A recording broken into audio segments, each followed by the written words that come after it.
Consider this your trigger warning. The following program is strictly satire and is not meant to be taken seriously. So don't get all butthurt, you liberal snowflakes, just because we skewer your sacred cows and expose all your lies and hypocrisy. Truth hurts, and so does satire. So grab a drink, pull up a chair, and enjoy the show. All right, everyone. Welcome back to the Prepared Mind channel. I am John, the host of the Prepared Mind, network. We've got the thepreparedmind.club. That is our flagship website. We have subscribestar.com, another place where you can contribute, sign up as a member there. And we also have, YouTube and then YouTube, and we've got X. We are covering the social media, shall we say, atmosphere with as many signals as we can, because what's our goal? Get everyone out there prepared with food, water, shelter, clothing, medicine, means of self-defense, and the plan. So it is Sunday night. We call this the zoo. It is Sunday Night Live. Everyone's here live. All those channels I named off, and, good golly, who knows how many more on top of that. I've got a hell of a show, but it's not about the things I want to talk about as much as it's the things you guys want to talk about. It is your show. It is Sunday. There's a super chat button right up there on the other side of the old Christmas watermark in the corner. But yeah, it's your show to pick what you want to talk about. Super chat donations are welcome. And hey, any super chat, $50 or more, keeps the lights on and the tuna fish and the Spam in the pantry. But it also buys an 18-year Scotch, and boy, I got to tell you, Christmas season, family gatherings, it gets better and better. So there's that one to start. And the reason I poured it was, because Darcy T is starting this show off with a $50 PayPal super chat donation. So here's to you, Darcy T, and it's going to be kind of a really interesting topic. Let's do this first, though. Cheers, salut, semper fi, and God bless America. Woo!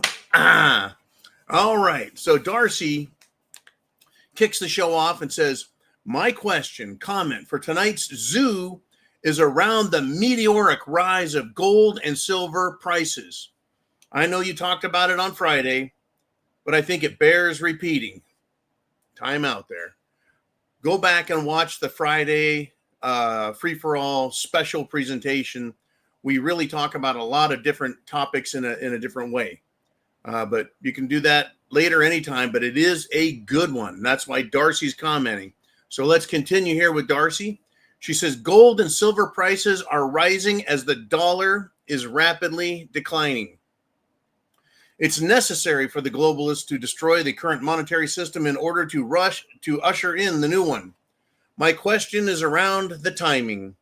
We know that they are heavily manipulating gold and silver, but they won't be able to keep it down forever. Any ideas around that? Also, do you remember when you and Uman talked about $1 million gold to stabilize the economy? Maybe that's what we need to get off the fiat fiasco. Well, there's quite a bit in here to unpack. Everyone else, get lined up with your super chats right up there, and I'll get you on the screen and make you famous. And now to address Darcy's question. Now, we talked at some length about gold and silver, the monetary system, and what's going on in the world. You and I, me, just regular people, typically, what do? What is money? Well, money is what we get paid for our work. And then we go to the store and we buy the things we need. You can buy fuel for your car. You can buy clothes for you and the kids. You buy, food, right? Meats, vegetables, canned goods, prepping items, right? And a dollar buys you so much. Well, this is where we get into trouble. We've all noticed over our lifetimes, but especially since COVID, the amount of inflation. Something used to cost this amount, and then this, and then this, and then this, and then this. That's kind of known as, it's inflation, that's for sure. Hyperinflation is where you go from $1 for a cup of coffee, not just for $2 or $2.50, but $100, right? That's hyperinflation. We're not into that zone yet, nor do I want us to get there. And actually, I do not think we will get to hyperinflation. I think before that happens, we're going to have a monetary reset. Hopefully, we get a fiscal spending reset from the government, and we're going to get some sort of economic impact that's going to, well, reset a lot of systems here. But yeah, gold and silver prices are rising, and the dollar is rapidly declining in value and purchasing power. And it's reflected strongly in both silver and gold, because silver and gold used to be the money we used on a daily basis. Our money used to be backed by something precious. Now it's backed by the full faith and credit of the United States. Have you listened to Washington, D.C.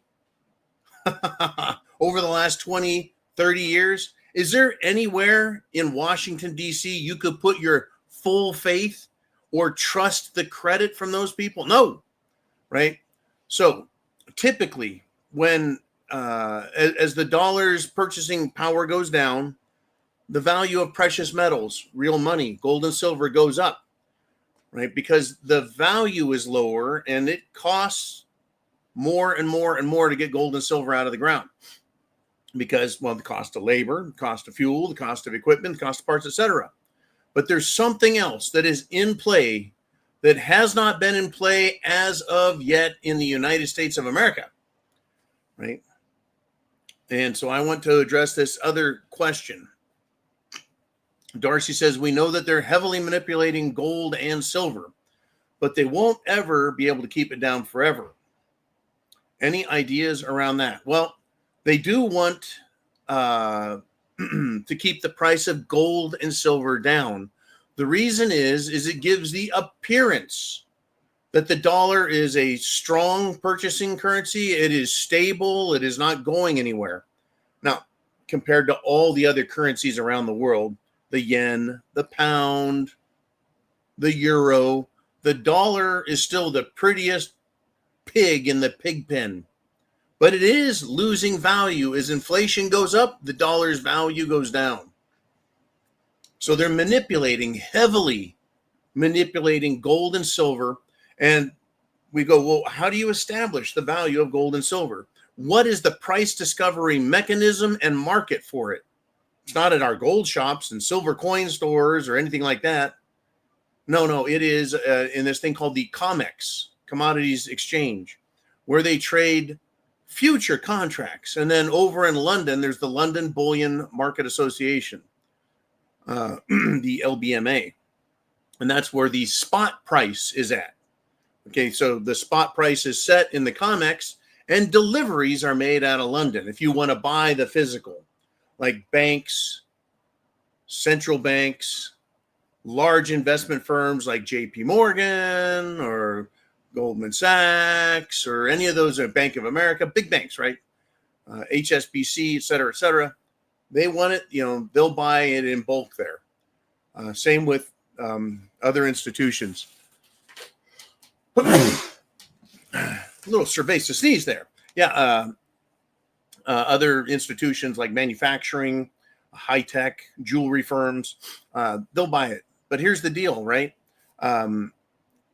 Let's just say there's 100 million ounces of silver available to purchase on the COMEX based on the physical reserves that they have. Well, they don't have, contracts to equally match the amount of silver. Contracts equals the silver. That's not how it works. There's a lot of discussion, a lot of argument, a lot of hand-wringing and guessing, but the best guesses are for every one contract of silver, let me take that back, every 1 unit of silver, which is a 1,000-ounce bar, there is somewhere between 100 contracts and 300 contracts.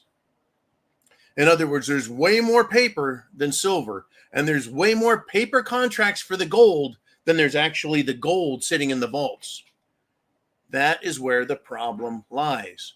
Every time the price starts running a little too far, a little too fast, the LBMA, the COMEX, or whatever trading floor is at, they can just throw some more paper contracts out there and supply the demand for paper, and it tamps the price down. Problem there is people aren't just trading paper back and forth. They want the physical more than ever. And this is where we get to the timing question that Darcy asks. Her question is around the timing. The timing is bad for the COMEX. The timing is bad for the LBMA. The timing is bad for central banks. The Bank for International Settlement. The timing is awful. It couldn't be worse, because the problem didn't start just last week, last month, or even last year. It was years ago. Years ago, we learned that banks want their gold. Central banks want their gold. Large families want their gold. Nations want their gold back. Italy just this weekend, told the European Union they want their $300 billion in gold back. They want it back. And the European Union advised them, oh, no, you don't want to do that. You could destabilize the economy, the European Union, the value of the euro itself. Well, the European Union doesn't give a fuck about the nations. It doesn't give a shit about anything except its own power and introducing people from third world shitholes and destroying Europe. Now, back to gold and silver. So we have all of this paper contracts and only a little bit of precious metals because, well, there used to be a lot more. I mean, there's always way more paper because they use that to control the price. But the amount of metals has been disappearing. Silver is consumed. It's not taken and put in a vault the way the gold is. It's consumed in industry, solar panels, computer chips, phones, the medical industry. Of course, the military industrial complex goes through an awful lot of silver. And they're coming up with more and more and more places that silver is the one definable metal that does it, that gets the job done. Nothing else suffices. So there's a shortage of silver, literally shortage. We need 1 billion ounces a year to get, that's what gets consumed through industry, military, medical, batteries, whatever. But the world only produces 800 million ounces. So there's a deficit, and you can't just turn dials and get more out of the ground. So here's where we're at. Countries know the dollar's failing. Countries don't believe in America. Look what Biden did to Russia. He froze their assets in T-bills, treasury bills, treasury bonds. He fucked it all up for everybody. So everyone's like, hey, we want our gold instead. Right? We're going to start buying gold. We're going to buy gold, buying gold, buying gold. All these nations are buying gold. They don't want treasuries anymore. So treasuries holdings are going down and gold is going up. Now with silver, industry, China is a huge manufacturing hub on the planet. No arguing there. They need the silver. Other countries are taking the silver. India is consuming silver big time. Russia, same. And now Saudi Arabia. Other Middle Eastern, very wealthy nations are taking silver as well and holding it. And it's starting to happen in Europe, in fact, around the world. So your question is the timing. As the fiat US dollar starts to nosedive because of mismanagement of funds through our very poor management, right? We've gone from $500 billion, $500 billion in debt. We're over 38 trillion now with a T. Right? It looks like a freaking hockey stick. The debt was going sideways and then bam, it's gone straight up and it's getting steeper and steeper. So confidence in the dollar is down. Its purchasing power is going down. Countries want the gold. Countries want the silver. They don't have enough, but they're trying to use a bunch of paper to price it down, make it look unlovable. In fact, this weekend, Bloomberg and several others sellout experts, and they know who they are, have been saying, oh, there's no problem in silver. There's no problem in silver. When over Thanksgiving weekend, they kind of ran out in a way. It kind of needed some more for delivery. In other words, yeah, people are buying these contracts, but demanding the silver, not just sending the contracts back for cash. There's a lot of confusion, concern, an incredible amount of lies that when combined with just the average person's ignorance of how the market works, it makes it super difficult for us. How are we supposed to know? That's what they want. But the problem is real. The problem is structural. The problem is banking. The problem has to do with credit. It has to do with the issuance of currency. We're going there, right? They're not going to be able to keep it down forever, right? Small nations like Poland, are buying gold. I already described Italy as it wants its gold back. Germany asked for its gold back from, well, the New York Fed almost 10 years ago. And they got it. Everyone wants whatever is theirs in their possession. You don't hold it, you don't own it. So what this is doing is it's showing the rest of the world, once they start paying attention, right? Over the last year, silver, just over this year, 2025, silver has increased in value relative to the US dollar 98%. It is nearly doubled. Gold is up tremendously as well. Gold is up close to, I think it's 80%. It is incredible. It is also alarming. And that is with their full-on effort to keep the price down, right? Now, how do we fix the problem is the crazy thing. Well, a lot of people have said, well, here's what you do. You revalue the price of gold. Currently on the books, the United States government has 8,300 tons of gold marked to market at $42 back in 1973. $42. Well, it is 100 times higher currently. It's $4,200, not 42. So if they market to market and they bring it up to, say, $4,200, well, that only creates $800 billion in value. They could use that gold as a type of collateral, a type of payment. That doesn't solve our problem, 800 billion, when our debt is 38 trillion. So the idea, the thought was, why not just make gold $1 million? Well, right? That would solve all of our problems. The government would not have to borrow a nickel, not a penny, from the Federal Reserve Bank. We could operate on gold at $1 million. And they could pay all their bills for several years. And, well, the tax receipts could pay that 38 trillion down. So the government would become liquid, wealthy. Our treasury would actually be a treasury. But they're not going to do that. They're not going to go to $1 million.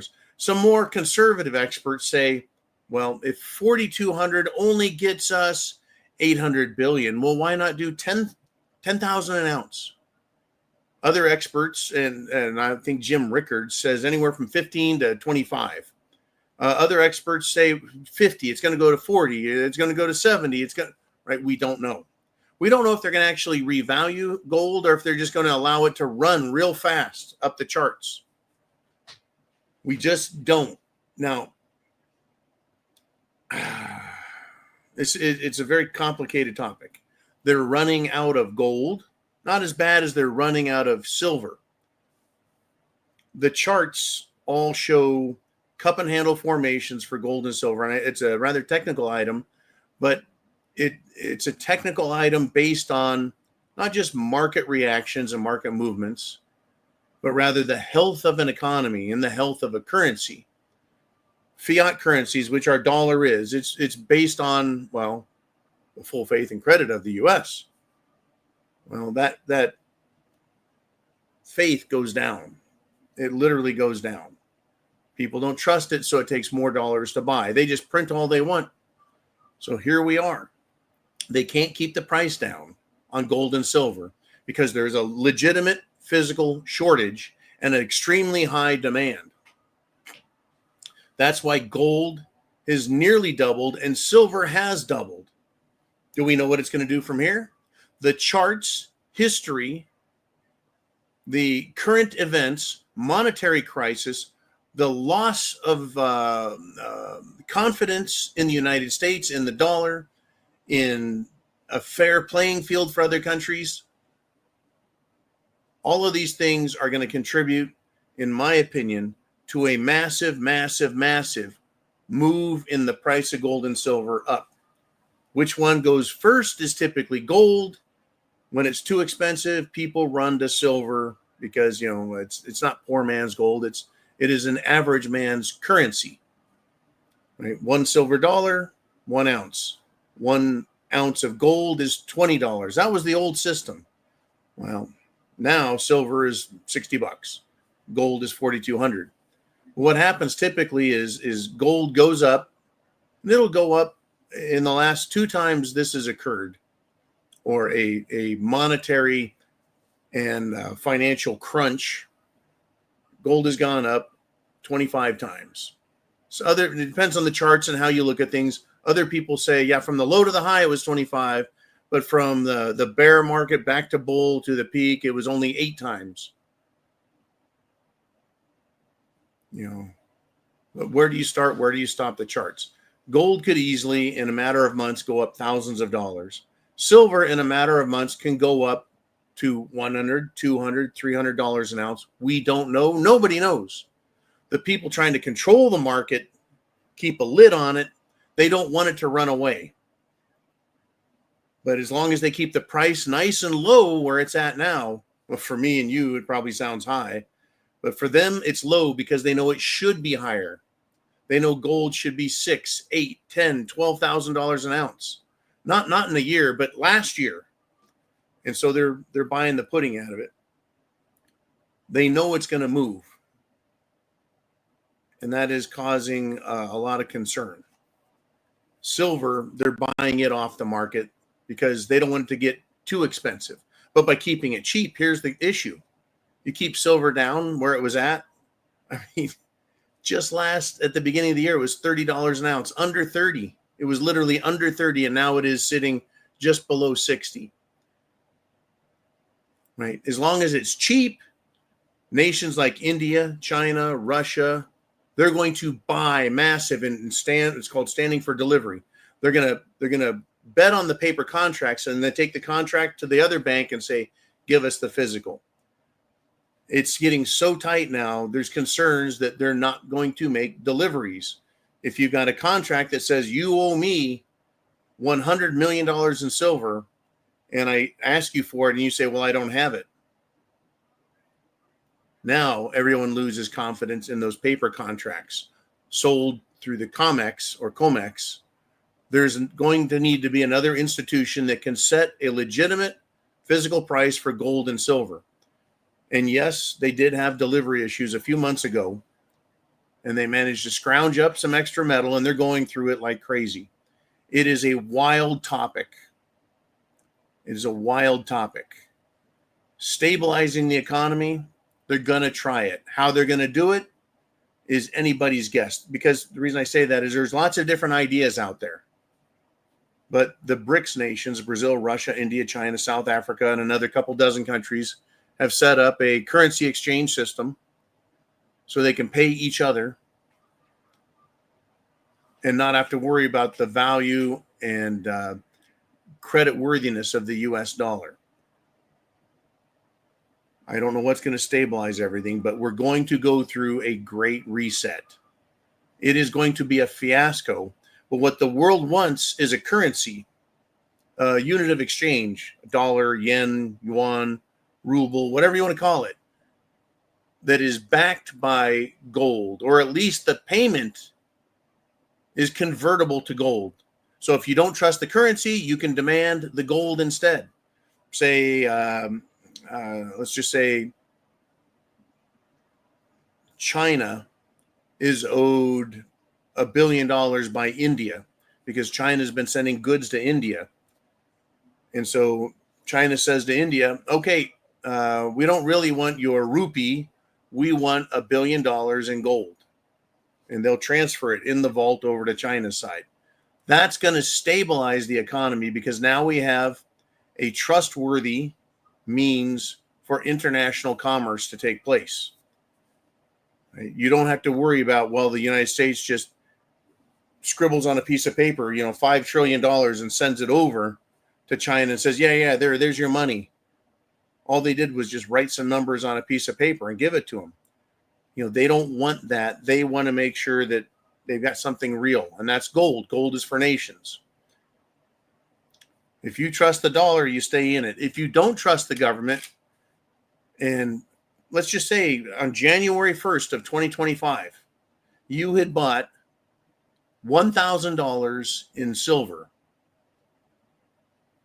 Today, essentially, you are right at $2,000. You didn't have to do anything. All you had to do was go to SD Bullion or Miles Franklin or your local coin store and buy your own silver or your own gold. And you made a bunch of money. Or you could say you protected your purchasing power. Inflation this year was 3%, 3.5%, or was it more like 10%? Well, silver went up 100% because it was already undervalued. It is in huge demand. There's a supply shortage, and it's real money. So if you were able to buy some, congratulations, and it's going to get a lot crazier. So great topic. I want to thank you for that, Darcy T. And I wish there was a fast way to talk about it. But all I can do is give you kind of my layman's perspective on what's happening. But I do listen to the experts, well, as much as I can, because it's that important. In order to buy food, water, shelter, clothing, medicine, means of self-defense, you have to something to buy it with. Right? And if you keep your money in a bank, that bank could fail. The currency could take a nosedive. Inflation could go off the charts. The president could come out and devalue the dollar by 50%. Well, other presidents have done that to greater and lesser degrees. They don't just come out and go, hey, your 100,000 is now only worth 50,000. They came out and said, well, a gold coin is no longer worth $20. Gold coin is worth $35. Now it's worth $42. So your dollar, gold went up, meaning your dollar bought less. They revalue the currency, and we get stuck with huge inflation. The 1970s were hugely inflationary, while the world tried to find what Darcy refers to as stabilization of the economy. And the only way we're going to get off a fiat fiasco, I don't believe we're going to go to a gold and silver standard, but I do believe we're going to have a hard currency backed system to stabilize things. But it's too bad that the currency isn't the only problem. We have currency issues. We've got economic issues, which is farming, manufacturing, employment numbers. We have education issues, military issues, social issues, fucking immigration issues, as we all know. Right? We've got legal issues, meaning the judges think they run the country. We've got political issues galore. It is a nightmare. I tell you. All right, Mr. Uman, Chin Music has checked in. As soon as we get his super chat, we'll get to him. But for now, I think we've got a lot of other topics to talk about. So let's get to it. I've got a full board. You guys have got a full board. And on the board is Northern Tyke with a $10 super chat donation. He says, Jumpstart, how long must this go on? Free Tina Peters. Arrest the state Secretary of State, I believe, and office holders under 18 USC section 115. Treason, sedition, and subversive activities. Also for the jab. What you think? Well, Mr. Pike, let's start with free Tina Peters. If everyone know who Tina Peters is? Yeah, she's a nice old lady. She's actually a gold star mom, meaning huge sacrifice there. Well, she was working She was working in the election system in the state of Colorado. She discovered irregularities. Let's just call it cheating. It makes it a lot easier to understand. The Democrats cheated their freaking asses off in Colorado. Well, Tina Peters caught it, saw it, noted it, and needed to expose it. So in her effort to do so, she was, by the Democrats, arrested. Because by the letter of the law, she didn't do it quite right. In court, she was denied. Let me say this again. She was denied the right to present evidence to defend herself. That right there is unconstitutional. It's unlawful. And it flies right into the wheelhouse of the Declaration of Independence. Why the people decided to take up arms and start shooting the English and stacking them like cords of wood. See what I'm saying here? So they've got Tina Peters in jail. But the spirit of the law is someone broke the law, you told on them, you recorded, made sure the information, the evidence of criminal activity is not destroyed, which is exactly what the Secretary of State and the entire state of Colorado is up to. It is a complete coup d'etat of the election of that state, and it is being run by a bunch of lawless communist rats. And a big percentage of our country is being held in a cesspool of corruption. California, Oregon, Washington, Arizona right now with that fat slob Katie Hobbs, Colorado, it's a pile of crap. Down in Georgia, right? North Carolina was a bitch. Well, of course, Michigan, Minnesota, and Wisconsin, they're all awful. Pennsylvania, cheating everywhere they can, the Democrats.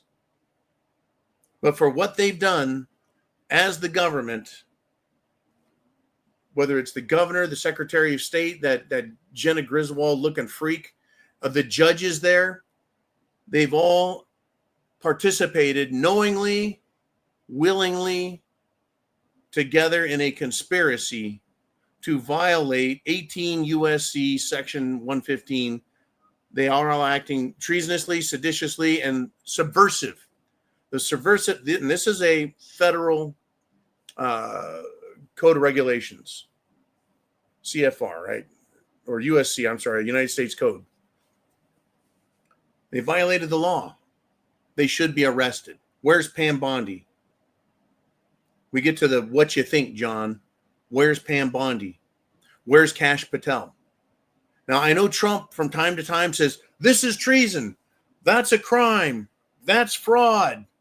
This is wrong, right? And he points out all these things and says, they should be arrested. They should be arrested. They should be arrested. They should be arrested. They should be arrested. And no one gets arrested. Why not? Why isn't Pam Bondi arresting people? Why isn't Kash Patel arresting people? Why hasn't Trump given a blanket pardon to Tina Peters? Why hasn't Trump taken Tina Peters from Colorado by force with U.S. Marshals and the assistance of National Guard to take her out of their state jail where she's being psychologically and physically abused and also denied proper care and treatment as a prisoner, and put her in a federal institution, if not just letting her go once they send her to a hospital and make sure she's not going to die from the injuries received? Neglect, my friends, is abuse. And Tina Peters is a nice old lady trying to do her job, follow the Constitution, and she's been arrested for it. And here's the sick part. She's been held in prison over 4 years because it was right after the 2020 election that they threw her in jail. Trump has been fucking president for 11 months, over 11 months, or right at 11 months. And why hasn't he freed her? Extremely frustrating to the max. Extremely frustrating to the max, because he could have done something and he hasn't. Okay, let's do this. Mr. Uman, who's next on it? And thank you, Northern Pike. Who's next on the Prepared Mind channel? And it's Jay Miskinnis with a $2 super sticker. Thank you, Mr. Miskinnis. And he says, hey, The Manhattan Project used an unbelievable amount of silver based on a documentary that I watched. Mostly for the coils needed for the electromagnets. Now, I am very familiar with this story, this idea, this concept. So the idea was the Manhattan Project, folks, is where they invented the atomic bomb. Now we have nuclear bombs. Apparently, one is better than the other. The first bomb, atomic bomb. The Manhattan Project was a super duper secret project. But what they needed was an incredible amount of silver. An incredible amount of silver. The government was already pulling silver right out of circulation. Right? They gobbled up all the silver they could. Thank God for the Comstock mine in Virginia City, Nevada, huh? Anyways, it was literally a cosmically unbelievable amount of silver to make the equipment, the industrial equipment, to make centrifuges and everything there was for creating this weapons system. Well, they ended up not needing it. And so they turned all that silver, or shall we say most of it, over, and it was used by the United States Mint. All of that equipment that was built out of silver was melted down and cast, and they created, well, what's known now as the Silver Eagle. Right? The government used silver from the Manhattan Project to create the Silver Eagle program to sell silver coins to Americans starting in the mid-1980s. And they've slowly used that silver. And well, now they've run out. Now the mint, the U.S. Mint, has to go into the open market and buy it, buy the silver, and then mint coins out of it. So from what I understand, Mr. Miskinnis, that silver has been consumed and it is gone. So any need for silver by our mint or any other mint around the world, they've got to go to what? The LBMA for delivery, or they've got to contract with private refiners, or they've got to go to the mines themselves and contract for delivery directly from the mine. Oh, yeah. Yeah, they need a lot of silver. And that's just the mints. Well, what about solar panels? Yes, they need silver. Batteries, electronics, computer chips, phones, medical equipment. Everything takes silver. Oh, yeah. So do nuclear reactors, right? We're talking about Manhattan Project and atomic bombs. Yeah.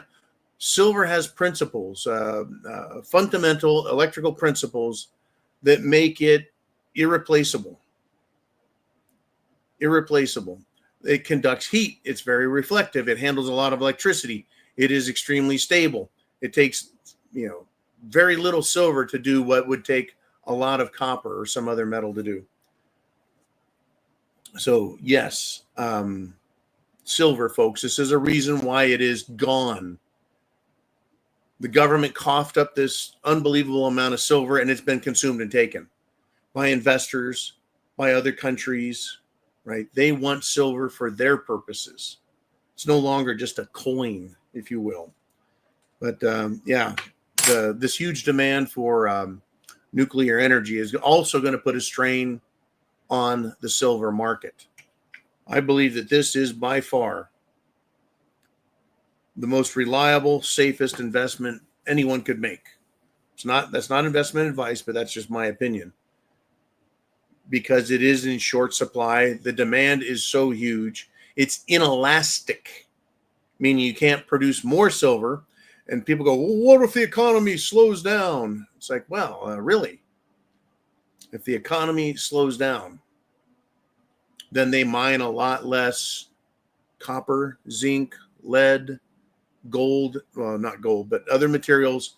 And most silver comes from the mining of base metals, copper, lead, zinc, etc.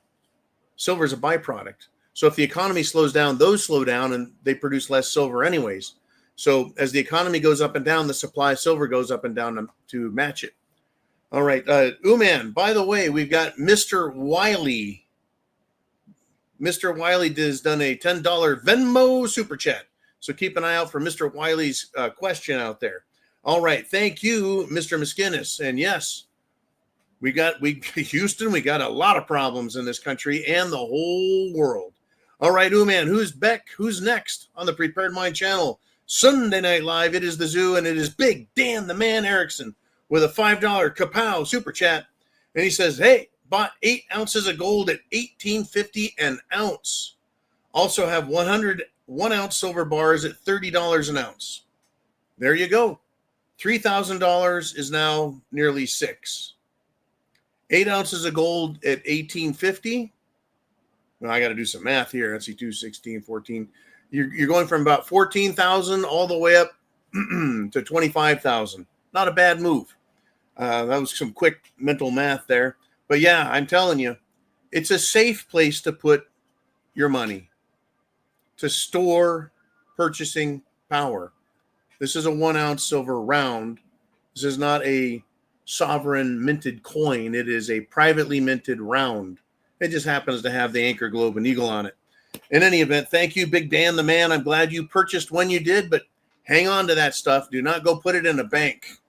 Don't put it in a bank deposit box. I'm sure you, like many people, have access to a safe or what's known as a midnight gardening, where you go out and you bury stuff in a place where no one knows, no one sees, no one needs to understand.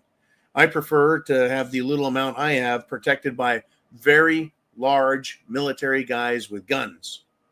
And that seems to help me sleep well at night. I don't have that much, though. I wish I had what Big Dan has there. But hey, we all just take care of what we got. Mr. Ooman, who's next on the Prepared Mind channel, Sunday Night Live? It is our good friend Nancy Cage checking in with a $20 super chat donation. And she says, for the Prepared Mind family, Semper Fi, John, your topic of choice. Well. Then where do we go here? I don't know. I've got some topics here. Let's see. I'm going to go with this one.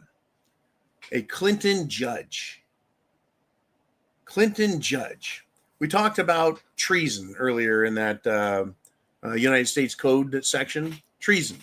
Well, a Clinton judge has blocked government prosecutors from getting their hands on key evidence in the case against James Comey, former FBI director. Right? He called for, 86-47. That's a direct threat on the president of the United States of America. That's calling for assassination.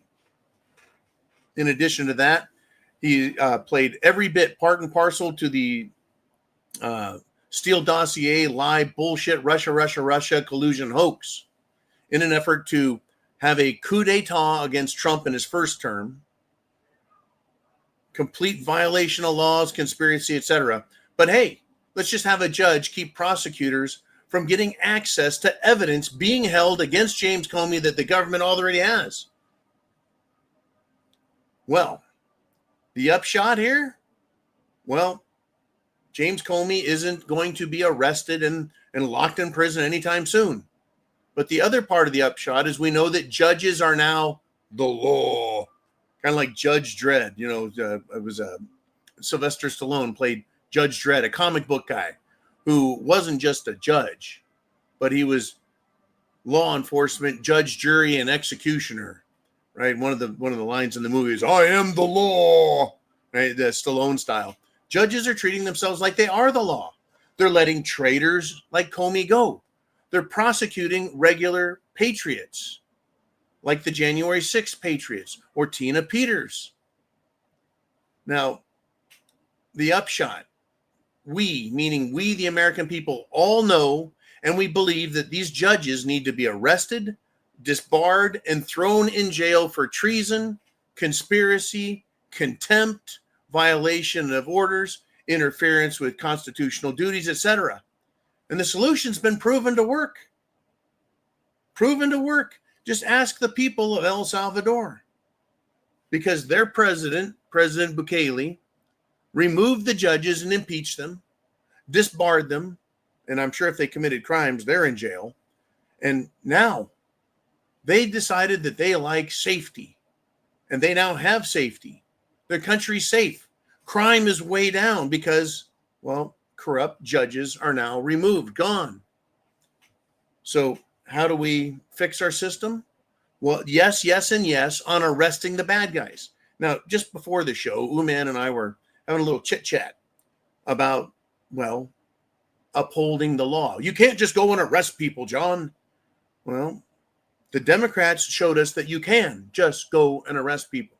They just went and decided to arrest Trump on plastic banana, bullshit, good time, rock and roll, Persian Bazaar charges of nothing. And they arrested him. And then they tried him. Trump was in court. And then they found him guilty 34 times for the act of committing no crime. 34 felony convictions for nothing. Isn't that incredible? I mean, it doesn't make any fucking sense, does it? He was found guilty of 34 counts of doing nothing wrong. That's a fucking head scratcher. Essentially, they arrest him for nothing, they prosecute him for nothing, they find him guilty of nothing. Fortunately, they couldn't throw him in jail for nothing. But having said that, all of the January 6th protesters arrested for what? For trespassing on Congress and Capitol Hill. No, they were invited in. Well, what about all the destruction and damage? It was done by agents provocateur. We now know we had 274 FBI. That's law enforcement, government law enforcement, lying pieces of shit who participated and ever since then have been hiding behind their anonymity, pretending like, oh, no, that wasn't us. That wasn't us. Yeah, it was you fucking guys. Christopher Wray lied about it. Kash Patel knew about it. I have no doubts. They have violated the law, the Democrats. They have set precedent that it's okay if you're in power and you're the government, you can arrest whoever you want, you can manufacture charges, you can plant evidence, you can deny someone the ability to defend themselves in court. You can throw them in jail and throw the fucking key away and starve them, beat them, abuse them, make them sick, and fucking kill them. Now, do I think that we, good, real, wholesome, law-abiding Americans, should ask for that? My answer is no. I do not believe we should do what the Democrats have done. It's stupid. It's lawless. It's chaotic. It's anarchic. It's bad. What I do believe is if they've committed a crime, you arrest them. And we have evidence of all the crimes. Everyone on the Epstein client list, criminal. They can be arrested. They can be arraigned. They can set bail. And they can establish the court dates. And then they can start trying them. Epstein files. Everyone involved in the Russia Steele dossier case. That's Comey, Hillary, Peter Strzok, all this little scumbags, the Clintons, the Schumers, the Obamas, everybody. Susan Rice, Eric Holder, everybody that was involved. Every fucking buddy. Everybody. Ruby Rod Rosenstein, Christopher Wray of the FBI. Lock them up. All of these judges, from Bo Asberg to Engoron to Judge Chutkin, all of these piece of shit. Jack Smith, the fucking unlawful prosecutor, right? Even Letitia James, who has had all of her charges thrown out, even though she is right on paper committing fraud, mortgage fraud, serious crimes. Right? There's serious civil crimes, and yeah, that's a civil crime. It's crime nonetheless. Then there is, criminal crimes, bad crimes, right? Like treason, sedition, conspiracy, violating the rights of Americans. All of this Five Eyes bullshit. The CIA, Brennan, Clapper, those fucking clowns and all of their stooges need to be arrested. But it's not just arresting them as political persecution. It's not just making shit up on the fly, or I think you did something. They have the evidence already. Can you imagine the support Trump would have if he'd gone through and just fucking started arresting these people? Ilhan Omar needs to be arrested, denaturalized. And here's your choice, bitch. You want to go back to Somalia and stay the fuck out of our country forever?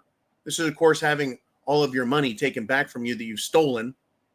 Or do you just want to stay in the American penal system and go to prison the rest of your life? You bald-headed Somalian bitch. All of BLM's leadership needs to be arrested. Antifa is a terror organization. They're copying a plea and admitting they're terrorists in court because a few have now been arrested. The whole organization, they need to do SWAT-style raids at every college campus. They know who they are. They know who they are. That's my answer to that. Anyways, Nancy, thank you for the great super chat. That's where we're at. They need to be arrested. It's not lawlessness. It's not making the law up. It's not political retribution. It's you committed crimes. You locked people up. You tried taking over the government. You tried cheating in the election. And folks, I think there's room in prison for, well, at least half of Congress, including the Speaker of the House and the Senate leader, as well as the Democrat minority leader. Hakeem Discount Dollar Store, Obama, that guy, all of them. All of these evil, rotten, thieving pieces of shit need to be arrested. I don't care. We can have elections and elect more of them. But elections need to be same day, paper ballots, show an ID. If I can't go onto a school campus, okay, we'll do, man, we'll do. You can't go on into a children's play without pulling an ID out and showing the school that you have kids there and you belong. It's crazy. The whole thing is fucking nuts. All right, let's do it. Let's have some fun here. Mr. Uman, who's up next? And Northern Pike with a $2 super chat. He's back. He says, lipstick, dollar, pigs, garbage, Minnesota, and head jobs. Well, satire. I really appreciate. I try making things as humorous, lively, and energetic as possible, Northern Pike, and I appreciate the fact that you like that. Lipstick. Lipstick goes on pigs. The dollar, we discussed the dollar and its value. Pigs. That's a wide open topic there. Pigs. Well, they're good for bacon. Muslims don't like them. And I believe BlackRock owns all of our meat processing plants, but I'm pretty sure that China owns a good percentage of them also. As far as garbage goes, that would be our friends, the Indians that have immigrated into this country and, of course, all across Europe. And they just believe throwing trash wherever they want is the way to go. Not only that, they like to bitch and complain about this country. I say we send all these H-1B or HB-1 or whatever the fuck their numbers and letters are. Just send them back to their country. Get them out. Go back to India. Go back to Pakistan. Everyone who is not an American, natural-born citizen, you're out. As far as Minnesota goes, that's the Somalians. These people are actual scumbags. Trump even called Ilhan Omar herself garbage, along with the rest of the Somali population, over half of which is on some form of welfare. Food stamps, EBT, getting subsidized housing, whatever. It's just a mess. It's a whole mess. Anyways, thank you, Northern Pike, for that great $2 super chat. And let's continue. Holy bananas, we're almost halfway through tonight's show. So I got to tell you, as long as we've got super chats, we got questions and comments, we will talk. And now it's time to talk about what Robin wants to talk about. And she's doing a $50 super chat donation, which means I get an 18-year Glenfiddich Scotch single malt deliciousness. And I go through quite a bit of this stuff, if you can imagine. Yes, it's medicine from the old days, folks. It's a stimulant.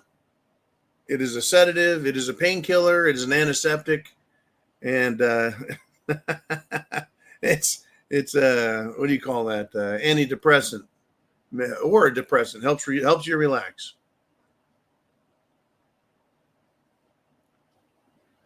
Woo! Thank you, Robin. All right. This is what Robin has to say. She says, Lily Gaddis talked about options should our empire fall. One of her thoughts was to pack up and ship out like the explorers who brought us here.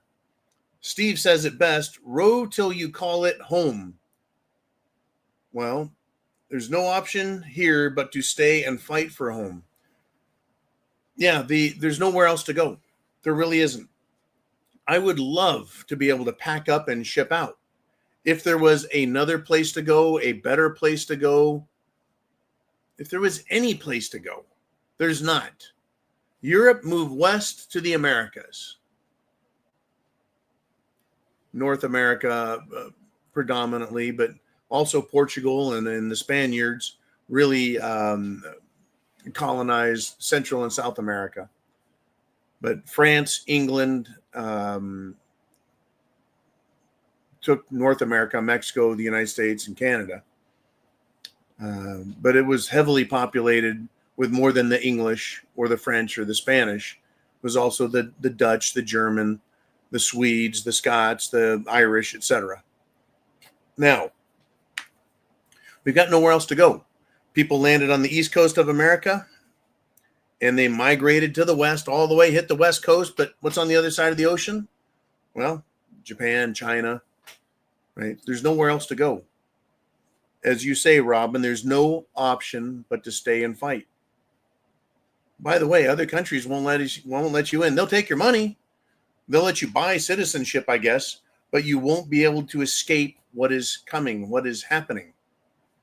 I thought about it. I thought, I could go back to the RMZ. I could go down and just live in the jungle, fighting off chickens and invisible monsters that attack at night.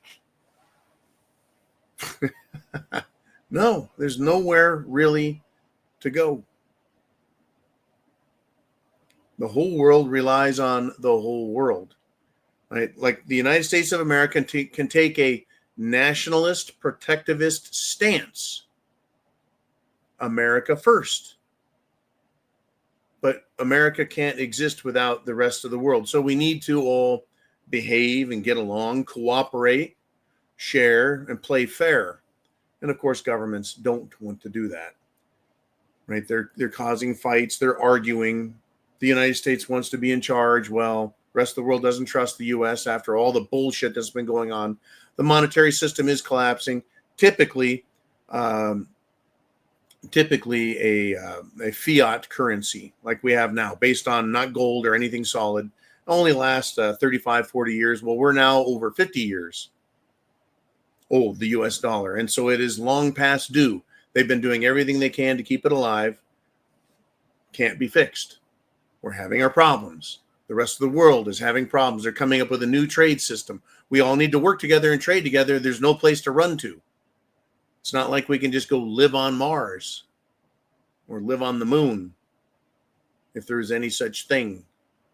Right? All good stuff, though. Anyways, Robin, our option, stay, plant your feet, and fight it out.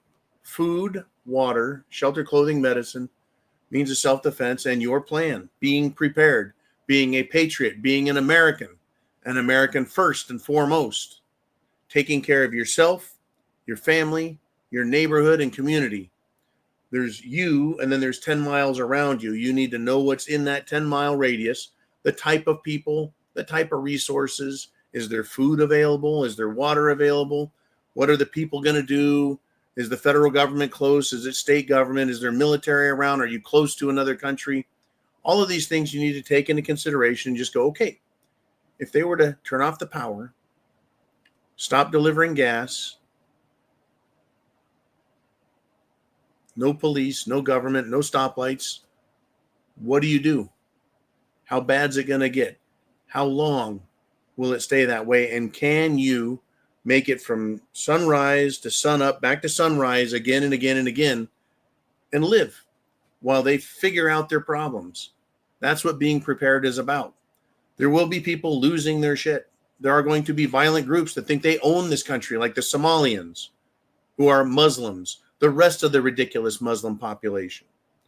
We've got other countries that think they own America because they've paid off politicians. We've got politicians that, well, they'll do anything they're told because they've been paid off, or they're pedophiles and they don't want to be exposed and arrested for it. There's an awful lot of stuff going on, folks. I hope you are paying attention and you are prepared. Share that internet address. Share it, share it, share it. Whatever platform you're on, YouTube, X, Facebook, doesn't matter. Share the internet address to this video so people can wake up. This is turning out to be quite a gem of a broadcast. There is a lot going on, and people need to wake up. And also find in the search last Friday's video. It was recorded live on the 5th.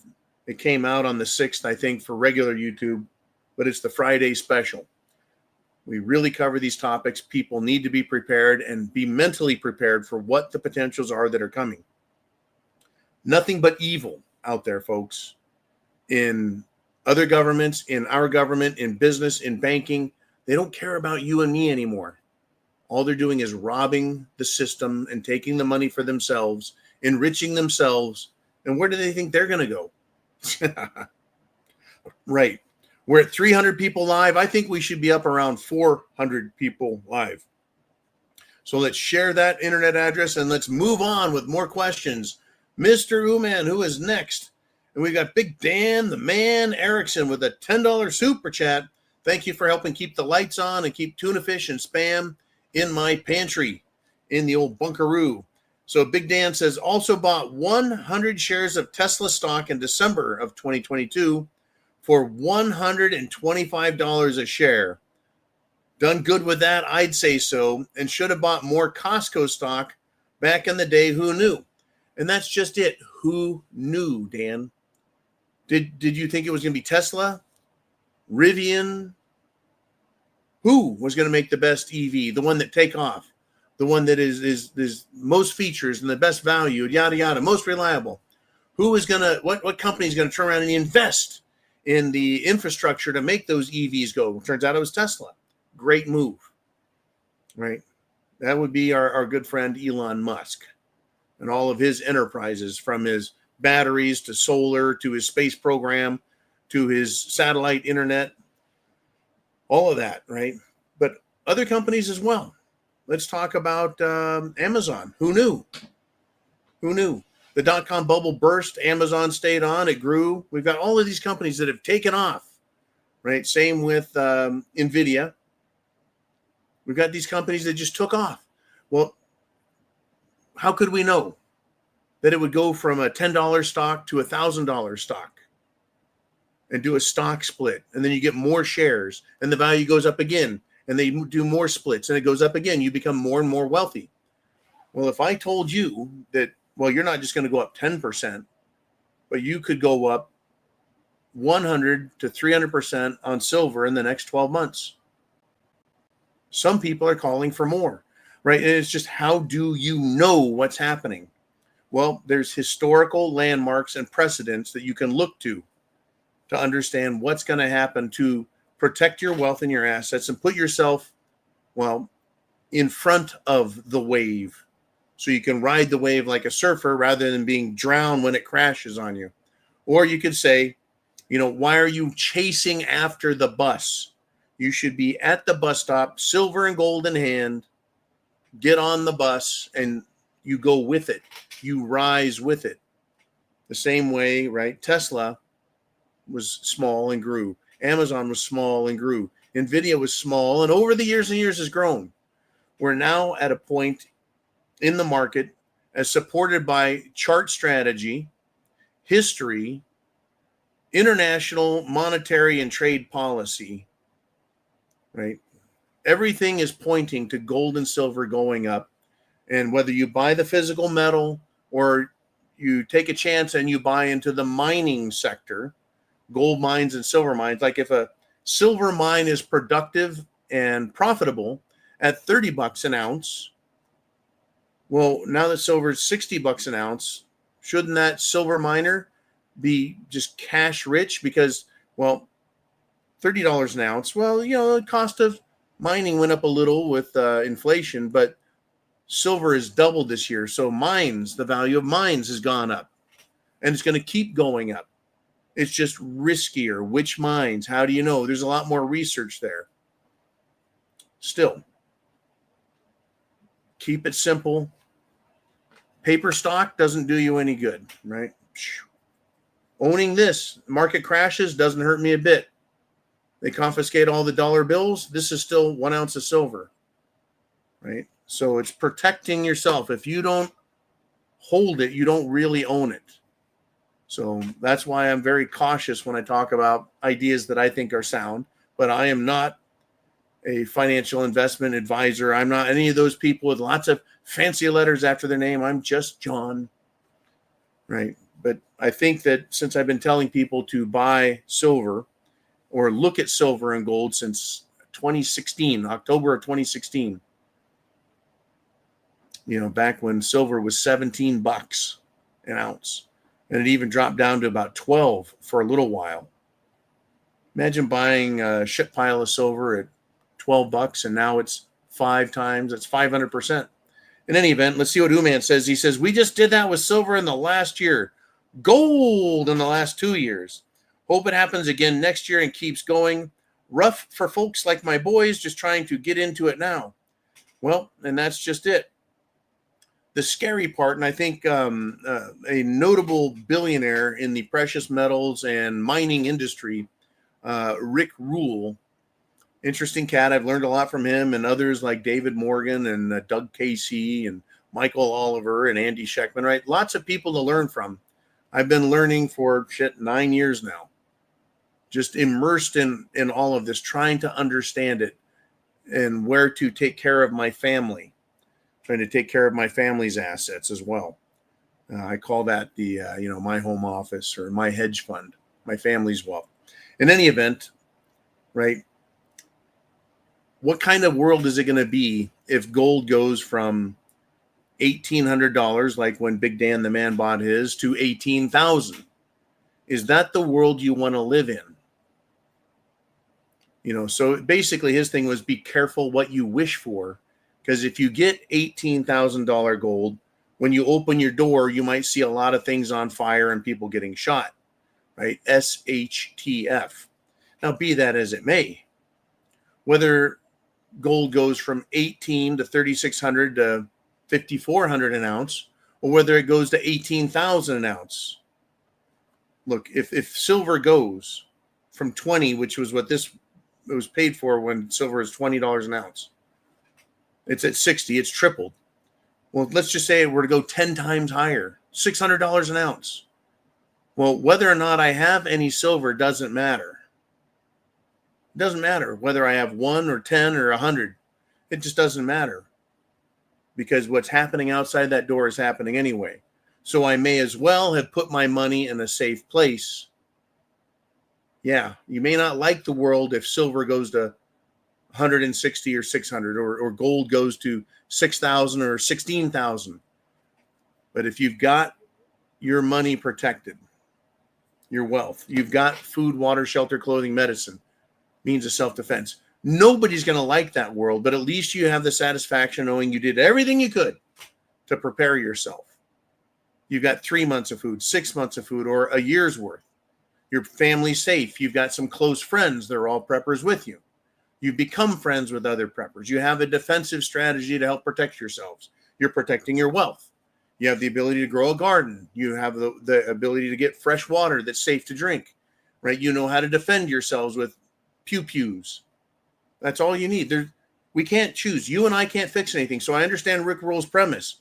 Don't wish for $10,000 or $100,000 gold or $1 million gold, because that world is going to be jacked up. At the same time, if you've got $100,000 in the bank in cash and the system collapses, gold goes crazy, banks are folding, crashing, confiscating wealth, you're fucked anyways. May as well at least turn your wealth into something useful, like food, means of water production, clothing, defense, right? Take care of yourselves. That's what I'm saying. I'd rather have gold and silver and all my preps than none of it. And, $20,000 in my bank. So I feel rich, but that can be just taken away or devalued overnight. At an act of tax collecting patriotism, I am sacrificing my wealth for the good of the common scumbag American invader. Good golly. All right, Mr. Uman, where shall we roll next? Everybody, if you're here, be sure you're a subscriber or you can't comment. It takes It takes 5 minutes. You got to be a subscriber 5 minutes before you can comment. Super chat button is right up there, and that's how you get on the screen here. I got a $10 Venmo from Mr. Wile E. Coyote, super genius. And he says, U.S. people are in desperation mode. Things are far worse than we know. Are we in the dark winter? Like, our buddy Biden spoke about in 2020. Love you, brother. And the R Syndicate. That's right. The R Syndicate was started by Backcountry Preppers / Arizona Unplugged. The Kaz man, who is now the Italian hillbilly, Uman, and myself. That's the R Syndicate. rsyndicate.com is the super prepper channel that Mr. Uman handles. There it is. And that will help you find what you need, whether it's food or water or how to grow things, garden, can, defense, anything prepping, patriotism, survival, rsyndicate.com. Okay, back to Mr. Wile E. Coyote. He says the U.S. people are in desperation mode. I agree. Car repossessions are going up. Late payments on cars is going up. Housing, people are getting behind on their housing payments. Foreclosures are going up. It smells like 2007, 2008 all over again. Now, the last model they used was bail out the banks, do quantitative easing, which is money printing to flood the system, the economic financial system, with money to keep all the businesses and wheels turning, right? Except you and I, the American people, were given the tax bill for that, while the banks just kept making money. They got all that cash, and the government paid them interest on the cash they held. They were told to loan it to you and me, but they didn't. They just held on to it and enriched themselves. Once again, it's another screw job. We all got fucked. Things are far worse than we know. I think next Wednesday we have an FOMC meeting. The Chief Goon Powell, Jerome Powell of the Federal Reserve, they're going to have a meeting. The wisdom, the common wisdom, the common thought is they're going to lower the interest rates again. Well, if the economy is so strong and things are so great, why do we need to do that? Because the economy is not that strong. Things are not that great, and people are in desperation mode. And it's not just cars. It's not just homes. It's the ability to pay their credit card debt. Finding a job that pays. Inflation is much, much steeper than they admit. People are messed up. Now, the dark winter Biden spoke about, well, that was everybody dying, my good friend. The dark winter, the winter of death, was because everybody who didn't get the Jim Jones juice was going to die, right? Only the people that got jabbed, only those people were going to live. And now vaccine injury is everywhere. Doctors are admitting it. Patients are admitting it. Jab supporters, people that thought the jab was great, they're coming down with continuous, extensive, worsening vaccine injuries. Not to mention all the fucking people that just died and are continuing to die and then die some more. It's not stopping. It just isn't. That's the dark winter. That truly is the dark winter. If it's going to be dark for anyone, it's going to be people who poison themselves. Literally poison themselves. Okay. Where are we going to go next? Good golly. Bioxo77. Hey, he checks in with a $4.99 super chat donation. Thank you for the great support of the channel. And he says it's time to storm the Bastille and bring back the guillotines and the catapults. Well, the guillotine, even though you spelled it the American way, is used to remove the heads of politicians, aristocrats, kings, bankers, whoever needs to have their head severed from their body. That's what the French did in their revolution because they got tired of the government, the King Louis, and his twat of a wife. They were literally starving the people while they lived the life of opulence, luxury, and comfort. Oh, and storming the Bastille was the French people going to the prison known as the Bastille.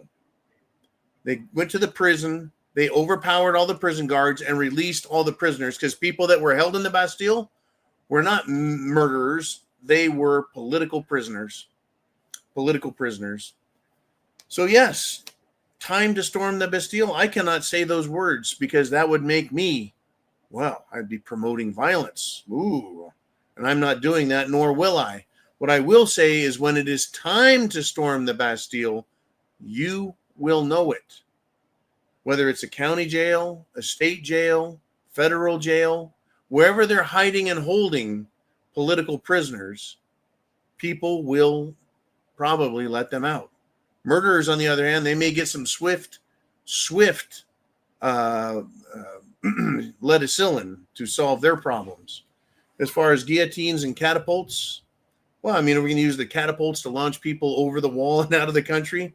But the catapult is an ancient weapon, a simple weapon, a common man's weapon. We're going to be fighting not so simple of a war. It's not just going to be, well, it won't be bows and arrows. It won't be catapults. And it's not just going to be rifles, handguns, and shotguns. Nor will it be jets and tanks and maybe even nukes. It's going to be more than that. The revolution that could break out if these rich, sick, twisted, evil bastards don't pack their shit and run away, we're going to end up with financial war, trade war, commodities war, banking war. It is already a psychological warfare battlefield. It's already there. In fact, I believe the nation of Israel has already committed several $1 billion to their internet, social media battlefield plan for next year. Just for next year. They're going to spend that much money trying to convince the world to keep supporting Israel and giving money to them. It's funny, they're going to spend $1 billion to get $5 billion. That's pretty good return on investment for them. All they got to do is learn how to lie beautifully to everybody. Woo! Here we are. Anyways, thank you, Mr. Biaxo. It will be time, and when it is time, you will know it. I won't need to say a fucking word. You'll just know because you'll see what's going on. But understand this, folks. Things get dicey. Things get out of hand. The violence starts. We get another summer of love, say, like we had in 2020. The police are not going to be there for you. The sheriffs will not be there for you. The state troopers will not be there for you. The National Guard is not going to be there for you. You will be on your own. So in addition to having lead, bullets and guns, I recommend you own several good shovels because you're going to have to put the bodies somewhere. Let us move on if we shall. Mr. Uman, who's up next on the Prepared Mind channel. And it is Kim in Wisconsin who asks, is Trump doing it to show how gone and corrupt courts and judges are? The question is, it's a great question. Thank you, Kim. Is Trump allowing these judges to screw with him and then having to go to court?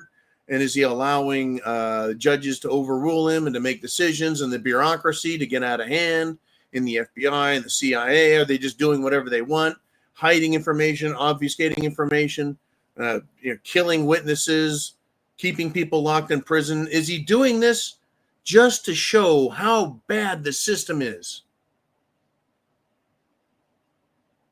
If that's the case, what's the solution once everyone understands?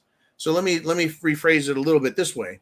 If we look at everything, Kim, the Democrats know they're fucking cheating, lying, thieving, corrupt pieces of shit. They know it. They told us back in 2020 they're going to lie, cheat, and steal. And that was the head of the Democrat Party in Colorado. And they did lie, cheat, and steal.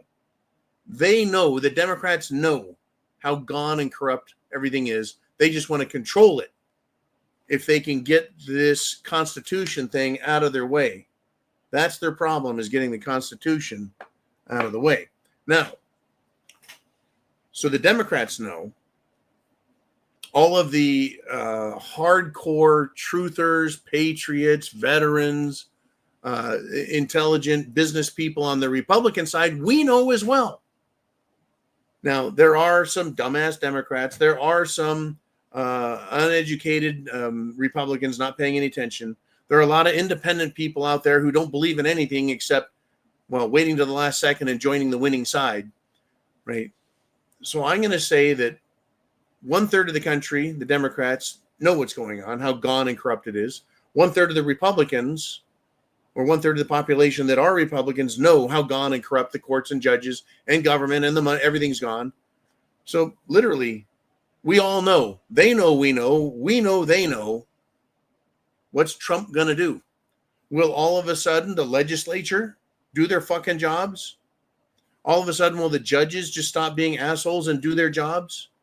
Miraculously, will the bureaucracy and law enforcement do their jobs and fully respect the Constitution, our rights, and start arresting illegals and criminals in government? No. Is Trump going to pull a Führer moment and declare Congress out of the way and the judges out of the way and rule the country as a dictator, using the military and the National Guard as his Gestapo and his SS? No, I don't think the country would stand for that.